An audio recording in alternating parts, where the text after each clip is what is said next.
నమస్కారం. బహుజన్ టైమ్స్ కి స్వాగతం. ముందుగా హెడ్లైన్ చూద్దాం.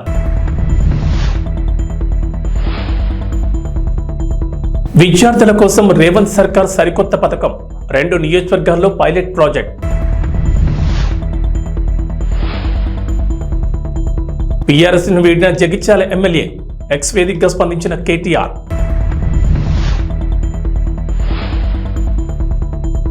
ఎర్రచందనం స్మగ్లింగ్ కట్టడిపై పవన్ ఫోకస్, తాగునీటి సరఫరా సహా పలు అంశాలపై సమీక్షలు. సంచలన నిర్ణయాలతో దూసుకుపోతున్న సీఎం రేవంత్ రెడ్డి పాలనలో తన మార్పు చూపిస్తున్నారు. ఈ క్రమంలోనే పోలీస్ శాఖకు సీఎం రేవంత్ రెడ్డి కీలక ఆదేశాలు జారీ చేశారు. దీంతో హైదరాబాద్ నగరవాసులకు పోలీసులు హెచ్చరికలు జారీ చేశారు. ఇకపై బహిరంగ ప్రదేశాల్లో మద్యం తాగొద్దని, రోడ్లపై అల్లర్లు సృష్టించొద్దని పోలీసులు హెచ్చరికలు జారీ చేశారు. మరోవైపు అనుమానాస్పద వ్యక్తులకు లిఫ్ట్ ఇవ్వొద్దని తెలిపారు. నగరంలో దుకాణాలు రాత్రి 10:30 నుంచి 11 గంటలకు మూసివేయాలని ఆదేశాలు జారీ చేశారు. ఇక నుంచి గంజాయి సరఫరాదారులను, గంజాయి తీసుకునే వారిని వదిలిపెట్టేది లేదని, అర్ధరాత్రి జులైగా ఎవరైనా తిరిగితే కఠిన చర్యలు తీసుకుంటామని పోలీసులు హెచ్చరికలు జారీ చేసినట్లుగా తెలంగాణ కాంగ్రెస్ తన అధికార ట్విట్టర్లో ఓ పోస్టర్ని విడుదల చేసింది.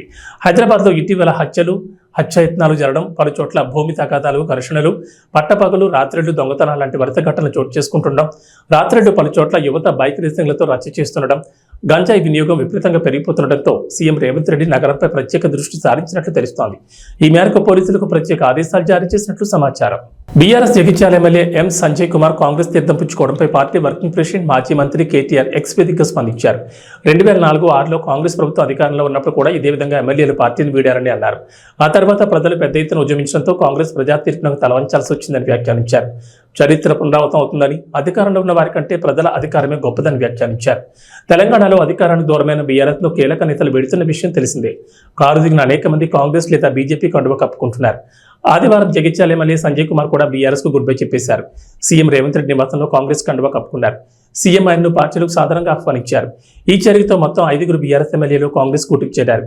కీలక నేతలు పోచారం శ్రీనివాసరెడ్డి, దానం నాగేందర్, కడియం శ్రీహరి, తెల్లం వెంకట్రావు హస్తం పార్టీలో చేరిపోయారు. ఏపీ డిప్యూటీ సీఎంగా బాధ్యతలు స్వీకరించిన పవన్ కళ్యాణ్ పాలనలో తనదైన ముద్ర వేస్తున్నారు. ఇప్పటికే తాగునీటి సరఫరా సహా పలు అంశాలపై సమీక్షలు నిర్వహించిన పవన్ తాజాగా ఎర్రచందనం స్మగ్లింగ్ మీద ఫోకస్ పెట్టారు. డిప్యూటీ సీఎం హోదాతో పాటుగా పంచాయతీరాజ్, గ్రామీణాభివృద్ధి, అటవీ, పర్యావరణ, సైన్స్ అండ్ టెక్నాలజీ మంత్రిగా పవన్ కళ్యాణ్ ఉన్నారు. ఈ నేపథ్యంలో ఇప్పటికే గ్రామీణ నీటి సరఫరా, సైన్స్ అండ్ టెక్నాలజీ శాఖల మీద సమీక్షించిన పవన్ కళ్యాణ్ తాజాగా అటవీ శాఖపై దృష్టి సారించారు. ఈ క్రమంలోనే ఎర్రచందనం స్మగ్లింగ్ మీద పవన్ కళ్యాణ్ కీలక ఆదేశాలు జారీ చేశారు. ఎర్రచందనం స్మగ్లింగ్ అరికట్టేందుకు టాస్క్ ఫోర్స్ ను బలోపేతం చేస్తామని స్పష్టం చేశారు. అలాగే ఏపీ నుంచి నేపాల్కు తరలిపోయిన ఎర్రచంద్రాన్ని వెనక్కి తీసుకురావాలని అధికారులకు సూచించారు. నేపాల్లో 172 మెట్రిక్ టన్నుల ఎర్రచంద్రం దొరికిందన్న పవన్ కళ్యాణ్ ఏపీ నుంచి అక్కడికి అక్రమంగా తరలించిన ఎర్రచంద్రాన్ని వెనక్కి తెప్పించే ప్రయత్నం చేయాలని అధికారులను ఆదేశించారు. మరోవైపు కాలుష్య నియంత్రణకు ప్రత్యేక డ్రైవ్ చేపట్టాలని ఆదేశించారు. కృష్ణా, గోదావరి నదీ జలాల కలుషితం కావడం మీద ప్రత్యేకంగా సమీక్ష జరుపుతామని పవన్ కళ్యాణ్ స్పష్టం చేశారు. ఏపీలో చంద్రబాబు సర్కార్ మరో ముఖ్యమైన కార్యక్రమానికి శ్రీకారం చుట్టింది. రాష్ట్ర వ్యాప్తంగా ప్రజల సమస్యల పరిష్కారమే లక్ష్యంగా ప్రజా సమస్యల పరిష్కారం కోసం పబ్లిక్ గ్రీవెన్స్ రెడ్రెసల్ సిస్టమ్ మీకోసం పేరుతో వెబ్ పోర్టల్ను ప్రారంభించింది. నేటి నుంచి రాష్ట్ర వ్యాప్తంగా అన్ని కలెక్టరేట్లలో, ఎస్పీ కార్యాలయం, నియోజకవర్గ స్థాయి, మున్సిపల్ కార్యాలయాల్లో, మండల కేంద్రాల్లోని తహసీల్దార్ కార్యాలయాల్లో సంబంధిత అధికారులు ప్రజల నుంచి వినతులు స్వీకరిస్తారు. ఎవరైనా అర్జీలు ఇవ్వాలనుకుంటే ఖచ్చితంగా ఆధార్, ఫోన్ నెంబర్ ఇవ్వాల్సి ఉంటుంది. దరఖాస్తును ఆన్లైన్లో నమోదు చేసి ఓ నెంబర్ కేటాయిస్తారు. ఆ నెంబర్ ఆధారంగా సమస్య పరిష్కారం ఏ దశలో ఉందో తెలుసుకునే అవకాశం కల్పించింది ప్రభుత్వం. అంతేకాదు, అర్జీ అందజేసిన వారికి ఫోన్ లేకపోతే రక్త సంబంధికులకు చెందిన ఫోన్ నెంబర్ ద్వారా నమోదు చేసుకోవచ్చు. అన్ని జిల్లాల్లో సంబంధిత అధికారులు ప్రజల నుంచి అర్జీలను స్వీకరిస్తారు. ప్రజలు ఈ అవకాశాన్ని ఉపయోగించుకోవాలని ప్రభుత్వం సూచించింది. గత ప్రభుత్వ హయాంలో స్పందన పేరుతో ప్రతి సోమవారం ఈ కార్యక్రమాన్ని నిర్వహించారు. ఇప్పుడు పేరును మీకోసంగా మార్చింది ప్రభుత్వం. ప్రజలకు మరింత చేరువయ్యేలా నూతన విధానాన్ని అందుబాటులోకి తీసుకొచ్చారు. ఎలాంటి లోపాలకు అవకాశం లేకుండా ఈ కార్యక్రమాన్ని సమర్థవంతంగా నిర్వహించాలని ప్రభుత్వం అధికారులను ఆదేశించింది. తిరుమల శ్రీవారి భక్తులకు గుడ్ న్యూస్. సోమవారం దర్శన టికెట్లు, వసతి గదులు ఆన్లైన్లో నేడు విడుదల కానున్నాయి. సెప్టెంబర్ నెలకు సంబంధించిన 300 ప్రత్యేక ప్రవేశ దర్శన టికెట్ల కోటాను జూన్ 24న ఉదయం 10 గంటలకు టీటీడీ ఆన్లైన్లో అందుబాటులో ఉంచనుంది. భక్తులు దర్శన టికెట్లు బుక్ చేసుకోవాలని టీటీడీ సూచించింది. అంతేకాదు, తిరుమల తిరుపతిలో సెప్టెంబర్ నెల వసతి గదుల కోటాను ఇవాళ మధ్యాహ్నం 3 గంటలకు ఆన్లైన్లో విడుదల చేస్తారు. మరోవైపు ఈ నెల 27న తిరుమల తిరుపతి శ్రీవారి సేవా కోటాను ఉదయం 11 గంటలకు విడుదల చేస్తారు. అలాగే నవనీత సేవ మధ్యాహ్నం 12 గంటలకు, పరకామణి సేవ మధ్యాహ్నం 1 గంటకు ఆన్లైన్లో అందుబాటులో ఉంటాయి. భక్తుల దర్శన టికెట్లు, వసతి గదులు గదులు సేవా కోటాను బుక్ చేసుకోవాలని టీటీడీ కోరింది. తెలంగాణ మాజీ ముఖ్యమంత్రి బీఆర్ఎస్ అధినేత కె చంద్రశేఖరరావుకు వ్యవసాయం అంటే ఎంత ఇష్టమో ప్రత్యేకంగా చెప్పాల్సిన పని లేదు. ఏమాత్రం తిరిగి సమయం దొరికినా ఆయన డైరెక్ట్గా ఎర్రవల్లిలోని తన వ్యవసాయ క్షేత్రానికి వెళ్ళిపోతారు. ఒక రైతు బిడ్డగా రైతుగా తన ఫామ్ హౌస్లో రకరకాల పంటలు పండిస్తారు. గతంలో ఆయన తన వ్యవసాయ క్షేత్రంలో పసుపు, వెల్లుల్లి, ఆలుగడ్డలు, క్యారెట్, క్యాప్సికం వంటి డిమాండ్ ఉన్న పంటలు పండించారు. ఈ విషయాన్ని స్వయంగా ఆయనే వెల్లడించారు. ఇక అసెంబ్లీ ఎన్నికల్లో ఓటమి తర్వాత నేరుగా ఫామ్ హౌస్కు వెళ్లిపోయిన కేసీఆర్ అక్కడ కాలు జారిపడిపోయిన సంగతి తెలిసిందే. ఆ తర్వాత ఆయన తుంటి ఎముకకు సర్జరీ జరగా కోలుకునే సమయంలోనూ ఆయన వ్యవసాయ క్షేత్రంపై ప్రత్యేక దృష్టి పెట్టారు. గజ్వేల్లోని ఓ ఫర్టిలైజర్ యజమానికి ఫోన్ చేసి ఈసారి బొప్పాయి, పుచ్చకాయ తదితర పంటలు పండించేందుకు కావలసిన విత్తనాలు పంపించాలని కోరారు. అందుకు సంబంధించిన ఆడియో సోషల్ మీడియాలో వైరల్గా మారింది. తెలంగాణలో సరికొత్త పథకాలతో తనదైన మార్పు చూపిస్తూ రేవంత్ రెడ్డి సర్కార్ ఇప్పుడు మరో కొత్త పథకాన్ని అమలు చేసేందుకు కసరత్తు చేస్తోంది. ఇప్పటి వరకు మహిళలు, రైతులు, పేదల కోసం రకరకాల పథకాలు ప్రకటించి ఒక్కొక్కటిగా అమలు చేస్తున్న రేవంత్ రెడ్డి ప్రభుత్వం ఇప్పుడు విద్యార్థుల కోసం సరికొత్త స్కీమ్ అమలు చేసే దిశగా అడుగులు వేస్తోంది. రాష్ట్రంలోని అన్ని అసెంబ్లీ నియోజకవర్గాల్లో సమీకృత రెసిడెన్షియల్స్ కూడా ఏర్పాటు చేయాలని ప్రభుత్వం ఆలోచిస్తోంది. అధికారంలోకి వచ్చిన కొత్తలోనే దీనిపై ప్రభుత్వం లోతుగా సమీక్ష జరిపింది. గత ప్రభుత్వం ఎస్సీ, ఎస్టీ, బీసీ, మైనార్టీలకు వేరువేరుగా గురుకుల విద్యాలయాలను ఏర్పాటు చేయగా ఇప్పుడు వాటన్నిటిని ఒకే ప్రాంగణంలో తీసుకురావాలన్న సంచలన నిర్ణయం తీసుకుంది. ఈ నిర్ణయాన్ని అమలు చేయడంలో వచ్చే ఆచరణాత్మక సమస్యలపై CM Revanth Reddy, deputy CM Mallu Bhatti విక్రమార్కతో పాటు పలువురు మంత్రులు, వివిధ శాఖల అధికారులు లోతుగా చర్చించారు. విశాలమైన ప్రాంగణంలో ఒకే చోట ఇంటిగ్రేటెడ్ రెసిడెన్షియల్ స్కూల్ నిర్వహించడంలో ఉన్న అనుకూలతలు, ప్రతికూలతలపై సీఎం రేవంత్ రెడ్డి సమీక్ష నిర్వహించారు. విద్యార్థులకు అవసరమయ్యే తరగతి గదులు, హాస్టళ్లు, అడ్మినిస్ట్రేటివ్ సెక్షన్, సిబ్బందికి క్వార్టర్స్ తదితరాలన్నింటిపై సుదీర్ఘంగా చర్చించారు. అడ్వాన్స్ బుకింగ్స్ లో కల్కి 2898 AD సినిమా దుమ్ము రేపుతోంది. టికెట్లు క్షణాల్లోనే అమలవుతున్నాయి. ప్రభాస్ సినిమాకి బుకింగ్స్ విషయంలో ఎప్పుడూ డోకాలేదు. కానీ ఈ సినిమాకు అంతకు మించి బజ్ ఉండడం విశేషం. ఇక తాజాగా కల్కి మేకర్స్ ప్రభాస్, దీపికా పదుకోని, కమల్ హాసన్, అమితాబ్ బచ్చన్, నిర్మాతలు స్వప్న దత్, ప్రియాంక దత్తల ప్రత్యేక ఇంటర్వ్యూని విడుదల చేశారు. ఇందులో సినిమా గురించి ఇంట్రెస్టింగ్ విషయాలను అందరూ చర్చించారు. అయితే ఇంటర్వ్యూలో ప్రభాస్ అభిమానులకు బిగ్ బి క్షమాపణ చెప్పడం అందరినీ ఆశ్చర్యపరిచింది. ఈ ఇంటర్వ్యూలో అమితాబ్ బచ్చన్ ప్రభాస్ అభిమానులకు సారీ చెప్పారు. నాకు ఈ ప్రాజెక్ట్ గురించి మాట్లాడడానికి నా దగ్గరకు వచ్చినప్పుడు నా పాత్ర ఎలా ఉండబోతుంది, ప్రభాస్ క్యారెక్టర్ ఎలా ఉంటుంది చూపించేందుకు కొన్ని ఫొటోస్ చూపించారు. సినిమాలో నాది ప్రభాస్ను కొట్టే క్యారెక్టర్ అని చెప్పారు. అందుకే ప్రభాస్ అభిమానులందరూ దయచేసి నన్ను క్షమించండి. నేను చేతులు జోడించి క్షమాపణ కోరుతున్నాను. సినిమాలో నేను చేసే పనులు చూసిన తర్వాత నన్ను తిట్టుకోకండి, ట్రోల్ చేయకండి అంటూ బిగ్ బి చెప్పారు. ఎంఆర్సీ భవనంలో ఎంపీపీ గుమ్మా పద్మజ ఆధ్వర్యంలో మండల సర్వసభ్య సమావేశం జరిగింది. ఈ సందర్భంగా మండలంలో జరుగుతున్న వివిధ శాఖల పనితీరుపై ఎంపీపీ సుదీర్ఘంగా సమీక్షించారు. సమావేశంలోని అంశాలను దృష్టిలో పెట్టుకుని మండల అభివృద్ధికి తోడ్పడాలని ఎంపీపీ కోరారు. కార్యక్రమంలో ఎంపీడీఓ నాజర్ రెడ్డి పాల్గొన్నారు. ఎంతసేపు ఈ ట్యాంకర్లు దొరకడం తప్ప వేరే పరిష్కారం ఆలోచించట్లేదు. నీటి సమస్య తీవ్రంగా ఉంది కాబట్టి శాశ్వతంగా పరిష్కారం కనుగొని మనం మండలానికి మంచి పేరు తీసుకురావాలని కోరుకుంటున్నాను. అదేవిధంగా కొత్త ప్రభుత్వం ఏర్పడింది కాబట్టి కొత్త ప్రభుత్వానికి స్వాగతం పలుకుతూ ప్రజా సంక్షేమం కోసం ఏర్పాటు చేసినటువంటి విద్య, వైద్యం, మంచినీరు కానివ్వండి, అలాగే వ్యవసాయం గురించి, ఉచిత పంపిణీ, రేషన్ గురించి ఇవన్నీ కూడా ప్రజలకు ఉచిత సేవలు అందిస్తూ ప్రతి ఒక్కరు కూడా అధికారులు ప్రజలకు అందుబాటులో ఉంటూ ప్రజా సమస్యల కోసం పరిష్కరిస్తారని, అదేవిధంగా ఈ అవకాశం కల్పించినటువంటి ప్రతి ఒక్కరికి కూడా నా హృదయపూర్వక నమస్కారాలు తెలియజేసుకుంటూ ఇబ్బంది లేకుండా కూడా వాళ్ళకి సర్వీస్ ఇవ్వడానికి అవకాశం ఉంటుందని కూడా చెప్తా ఉన్నా. ఇది కొద్ది రోజుల్లోనే పై అధికారుల ఆదేశాల మేరకు హ్యాండ్ ఓవర్ చేసుకొని అక్కడికి చేరుదాము. పోతే ఒక 3 మటుకు చాలా రోజులు వివిధ కారణాల వల్ల పెండింగ్ ఉన్నవి. ఎడవల్లి 1, దోర్నాల 2, మొత్తం మీద దోర్నాల 2, 3 కదా, దోర్నాల 2, 3 మొత్తం 3 సచివాలయాలు ఒక 78% వరకు కంప్లీట్ అయినవి. మిగతా కొంచెం పని ఉంది. కానీ వీలైనంత తొందరగా కూడా వాటిని కూడా మన ఇంజనీరింగ్ డిపార్ట్మెంట్ వరకు పూర్తి చేయాలని కూడా కోరుకుంటున్నా. అవి కూడా అయితే మొత్తం మీద ఇబ్బంది లేకుండా పూర్తి అవుతాయి. పోతే ఆర్బీఐ వచ్చేస్తే ఉన్న కాడికి అన్ని కూడా బాగానే నడిచినాయి. కానీ హెల్త్ సెంటర్లు అయితే ప్రకాశం జిల్లా పెద్ద దోర్నాల్లో డాక్టర్ శ్యాంప్రసాద్ ముఖర్జీ చిత్రపటానికి పూలమాలలు వేసి నివాళులర్పించారు. డాక్టర్ శ్యాంప్రసాద్ ముఖర్జీ 81వ వర్ధంతి సందర్భంగా డోర్నాల్లో భారతీయ జనతా పార్టీ మండలాధ్యక్షుడు సురవరం గంటి వీరారెడ్డి ఆధ్వర్యంలో స్థానిక శివసదనం నందు ముఖర్జీ చిత్రపటానికి పూలమాలలు వేసి నివాళులర్పించారు. ఆయన చేసిన సేవలను వారు కొనియాడారు. ఈ కార్యక్రమంలో జిల్లా మైనార్టీ మోర్చా అధ్యక్షుడు సయ్యద్ ఖాసిం పీరా, మండల కిసాన్ మోర్చా అధ్యక్షులు అంబటి అల్లురెడ్డి తదితరులు పాల్గొన్నారు. ఈరోజు డాక్టర్ శ్యాంప్రకాష్ ముఖర్జీ గారి 81వ వర్ధంతి. దోర్నాల మండల కేంద్రంలో మా పెద్దలు సయ్యద్ కాసింపిరా గారు జిల్లా మైనార్టీ మోర్చా అధ్యక్షులు, అంబటి అల్లురెడ్డి గారు కిసాన్ మోర్చా మండల పార్టీ అధ్యక్షులు, మండల పార్టీ ఉపాధ్యక్షులు ఎన్నా లక్ష్మీరెడ్డి గారు, ఓబీసీ మండల పార్టీ అధ్యక్షులు అల్లపూరి శ్రీను, తదితరులు ఈరోజు శ్యాంప్రకాష్ ముఖర్జీ గారికి ఘనమైన నివాళి అర్పించడం జరిగినది. ఈరోజు భారతదేశంలో ఆయన ఒక దేశభక్తుడు. భారతదేశానికి ఆయన స్వార్థ రాజకీయాలు, పార్టీ సైద్ధాంతిక సిద్ధాంతాలకు ఆ రోజులలో కూడా శ్యాంప్రకాష్ ముఖర్జీ గారు ఈ భారతదేశానికి ఎంతో సేవలు అందించిన వ్యక్తి.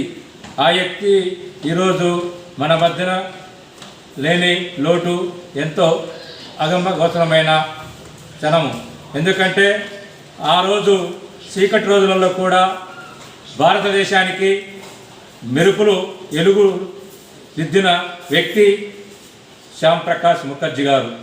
అలాంటి వ్యక్తి జనసంఘ్ పార్టీలో స్థాపించి ఆ పార్టీని బలోపేతంగా చేసిన వ్యక్తి, హైకోర్టు న్యాయవాదిగా రాజకీయాలు రాణించిన వ్యక్తి డాక్టర్ శ్యాంప్రకాష్ ముఖర్జీ గారు.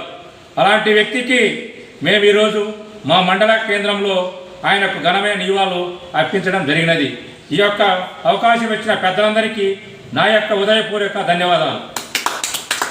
శ్రీ సత్యసాయి జిల్లా పుట్టపర్తి నియోజకవర్గం ఆమడుగురు మండల కేంద్రంలోని జెడ్పీహెచ్ స్కూల్ నందు శ్రీ మాతృశ్రీ వృద్ధాశ్రమ ఆధ్వర్యంలో ఉచిత మెగా వైద్య శిబిరం నిర్వహించారు. Saptagiri medical college research centre super speciality వైద్యులచే జనరల్ సర్జరీ, దివ్యాక్ష జనరల్ మెడిసిన్, నాల్పుటిల్ orthopaedic, echo technicians Anushka, Aishwarya, అలాగే హాస్పిటల్ మేనేజ్మెంట్ ఆలూరు శేఖర్, జయవర్ధన్ గౌడ్, నాగేష్ కుమార్, బెంగళూరు సహకారంతో అమడగూరులో ఉచిత మెడికల్ క్యాంప్ మెగా వైద్య శిబిరాన్ని జెడ్పీహెచ్ స్కూల్లో ఆదివారం ఉదయం 9 గంటల నుంచి సాయంత్రం 3 గంటల వరకు నిర్వహించారు. సామాజిక సేవకుడు, అఖిల భారత freedom fighter Shahid Tipu Sultan United front జాతీయ అధ్యక్షులు ఉమర్ ఫారూక్ ఖాన్ అధ్యక్షతన జెడ్పీహెచ్ స్కూల్లో ఘనంగా నిర్వహించారు. ఈ ఉచిత మెగా హెల్త్లో భాగంగా సహాయ సహకారాలు, సేవలు అందించారు. Manjulavani, Ramu, B Murthy, Suryanarayana, medical store story, D Ashok, Somashekhar, reporter tailor Ramanjulu, V Ramanji, హరిక్, జీకేపల్లి, ఆశ్రమ నిర్వాహకురాలు మరియు కుటుంబ సభ్యులు ఇతరులు పాల్గొన్నారు. ఈ సందర్భంగా పలువురు మాట్లాడుతూ Saptagiri medical college research centre super speciality వైద్యశాల వారికి ధన్యవాదాలు తెలిపారు. ఆశ్రమ నిర్వాహకులు అరుణజ్యోతి మాట్లాడుతూ ఇక ముందు కూడా మెడికల్ క్యాంపులు, సామాజిక సేవలు కొనసాగించాలని, సేవలను ప్రజలు సద్వినియోగం చేసుకోవాలని విజ్ఞప్తి చేశారు. Saptagiri medical college research centre super speciality వైద్యశాల బెంగళూరు వైద్యులు దాదాపు 150 నుంచి 200 మందిని దాదాపు 5,000 రూపాయల echo, ECG, cardia, fitness, BP, sugar ఉచితంగా నిర్వహించారు. అలాగే 20 మందిని బెంగళూరు సప్తగిరి సూపర్ స్పెషాలిటీ వైద్యశాల ఇతర పరీక్షల నిమిత్తం రిఫర్ చేశారు. ఆశ్రమ నిర్వాహకురాలు అరుణజ్యోతి మరియు ముఖ్య అతిథులందరూ కలిసి సప్తగిరి సూపర్ స్పెషాలిటీ వైద్యశాల డాక్టర్లకు, సిబ్బందిని గౌరవించి సన్మాన కార్యక్రమం నిర్వహించారు. ఈ ఉచిత వైద్య శిబిరానికి అందరూ ఆశ్రమ నిర్వాహకులు, బంధువులు, మిత్రులు, ఆమడుగురు ప్రజలు, చికిత్స కోసం వచ్చిన వారందరూ కలిసి ఈ సామాజిక సేవా కార్యక్రమాన్ని విజయవంతంగా పూర్తి చేశారు.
ప్రకాశం జిల్లా కామేపల్లి గ్రామంలో వెలిసిన శ్రీ ప్రసన్న పోలేరమ్మ తల్లి దేవస్థానంలో ఏరువాక పౌర్ణమి సందర్భంగా అమ్మవారికి తిరునాళ్ల మహోత్సవం ఎంతో ఘనంగా జరుగుతున్నాయి. తిరునాళ్లలో అమ్మవారు మొదటి రోజు ప్రాతకాల పంచామృత అభిషేకం మరియు గ్రామోత్సవం, రెండవ రోజు ప్రభలతో అలంకరించి అమ్మవారి పూజా కార్యక్రమాలు చేశారు. మూడవ రోజు అమ్మవారికి పొంగలు పెట్టుకున్నారు భక్తులు. ఈ సందర్భంగా ఆలయ అధికారులు భక్తులకు ఎటువంటి ఇబ్బందులు కలగకుండా తగిన సదుపాయాలు ఏర్పాటు చేశారు. అమ్మవారి చల్లని దీవెనల కోసం వేలాది మంది భక్తులు అమ్మవారి ఆలయానికి విచ్చేసి అమ్మవారిని దర్శించుకుని పునీతులయ్యారు.